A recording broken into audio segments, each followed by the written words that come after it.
was a smile on Richard Tice's face. This is a gift for your party. This is ridiculous. I mean, you could see this coming. You could see something coming because it's Boris. And there's always news around Boris.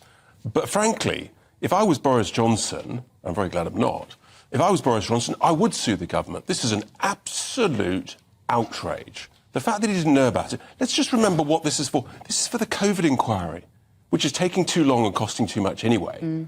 But the idea that you would refer them to the police for lockdown breakages, when the only thing we now know about lockdowns is that they were completely the wrong strategy in the first place and have caused unbelievable damage to our economy, to our children, to our mental health and everything, and to our NHS. The last thing you should be doing is going back there. This is a politically motivated stitch-up.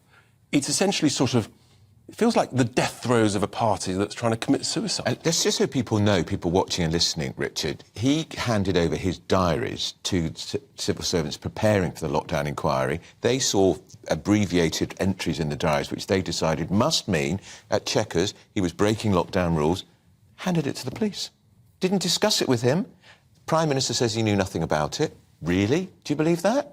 I don't believe any of this stuff, actually. I mean, it's just the whole thing is so extraordinary. It's who does this? Well, you know who's in charge of this country? But it reminds me of the Trump situation as well a little, in that it just feels, you know, but that seems to be driven by the Democrats trying to get Trump not to run in the next election.